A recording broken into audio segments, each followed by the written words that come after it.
என்னங்க சின்ன மருமகள் சீரியல்ல இப்படி ஒரு நெஞ்சை பிழியும் பயங்கரமான திருப்பம் வரும்னு நீங்க யாராவது கொஞ்சம் கூட எதிர்பார்த்தீங்களா? காணாம போன குழந்தை கடைசியில எங்க கிடைச்சது? அத பார்த்ததும் நம்ம சேது எப்படி கதறி அழுதாருன்னு தெரிஞ்சா உங்களுக்கே கண்ணீர் வந்துரும். வாங்க இன்னைக்கு எபிசோட்ல என்ன நடந்துச்சுன்னு ரொம்பவே சுவாரஸ்யமா பார்க்கலாம்.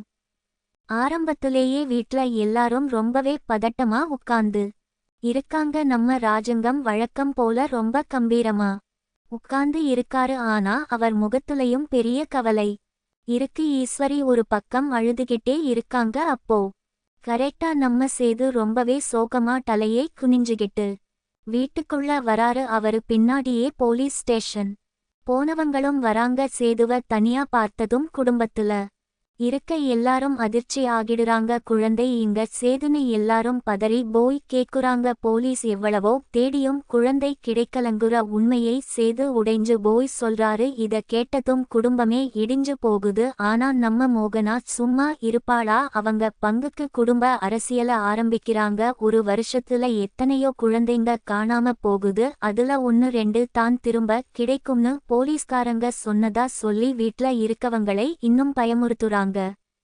இந்த நேரத்துல தான் சேதுவோட சொந்தக்காரர் ஒருத்தர் சேதுவ பார்த்து ரொம்ப கோபமா பேசுறாரு. குழந்தை வீட்ல இருந்தப்போ நீ ஒரு நாள் கூட அந்த குழந்தையை தூக்குனது கிடையாது, முத்தம் கொடுத்தது கிடையாது. ஏன் அந்த குழந்தைய என் குழந்தைன்னு ஆசையா நீ கொஞ்சினது கூட கிடையாது. வீட்டை விட்டு போக சொல்லிட்டு இப்போ குழந்தை காணாம போனதும் தெரு தெருவா பித்து பிடிச்சவன் மாதிரி தேடிட்டு இருக்குன்னு ரொம்ப அசிங்கமா பேசுறாரு. இத கேட்டதும் நம்ம சேதுவுக்கு கோபம் உச்சிக்கு ஏறுது. ஆவேசமா போய் அவர் சட்டையை பிடிச்சு திட்டுறாரு. உடனே ராஜங்கம் தலையிட்டு 2 பேரையும் விலக்கி விடுறாரு. அப்போ சேது ரொம்ப எமோஷனலா அழுதுகிட்டே பேசுறாரு. அந்த குழந்தை என் உசுறு, என் ரத்தம். அது காணாம போனப்போ தான் அதோட அருமை எனக்கு புரியுது. என் குழந்தைக்கு ஏதாவது ஒன்னு ஆச்சுனா நான் உயிரோடவே இருக்க மாட்டேன்னு எல்லார் முன்னாடியும் கதறி அழுவுறாரு.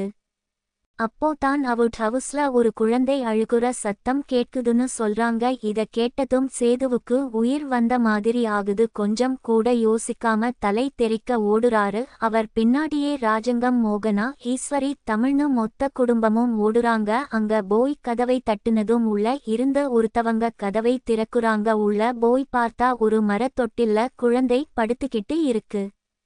இந்த எபிசோட்லேயே ரொம்ப எமோஷனலான காட்சி இது தாங்க. அந்த தொட்டில்ல இருந்த குழந்தையை பார்த்ததும் சேதுவோட கண்கள்ல இருந்து அருவியா கண்ணீர் கொட்டுது. மெதுவா போய் அந்த குழந்தையை தன் கைகள்ல அள்ளி எடுக்குறாரு. தங்கமே, என் வைரமே, என் உசுரே, நீ இங்க தான் இருக்கியான்னு சொல்லி அந்த குழந்தைக்கு மாறி மாறி முத்தம் கொடுக்குறாரு. இதுக்கு அப்புறம் உன்னை என் கண்ணுக்குள்ள வெச்சு காப்பாத்துவேன்னு ஒரு நல்ல அப்பாவா அந்த குழந்தை கிட்ட சத்தியம் செய்றாரு. இந்த காட்சியை பார்க்கும் போது அங்க இருந்த தமிழ், ஈஸ்வரி, ராஜங்கம் எல்லார் கண்ணுலையும் கண்ணீர் வந்துருச்சு.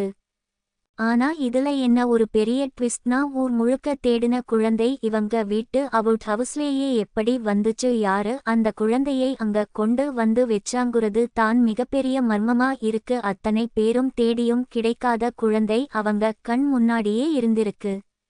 இப்படி ரொம்பவே எமோஷனலா சேது குழந்தையை கொஞ்சுறதோட இன்னைக்கு எபிசோட் முடிஞ்சது. ஆனா அடுத்து வரப்போற எபிசோட்ல தான் ஒரு மிகப்பெரிய பூகம்பம் வெடிக்க போகுது. தமிழ் வந்து இது என் குழந்தைன்னு ஒரு பக்கம் சொந்தம் கொண்டாடுறாங்க. ஆனா சேது இந்த குழந்தையை நான் யாருக்கும் தர மாட்டேன்னு சவால் விடுறாரு. கடைசியில ஊர் பஞ்சாயத்துல 2 குழந்தைகளை பாயில படுக்க வெச்சு சாமி தான் தீர்ப்பு சொல்லணும்னு ஒரு மிகப்பெரிய பரபரப்பான கட்டத்துக்கு சீரியல் போக போகுது.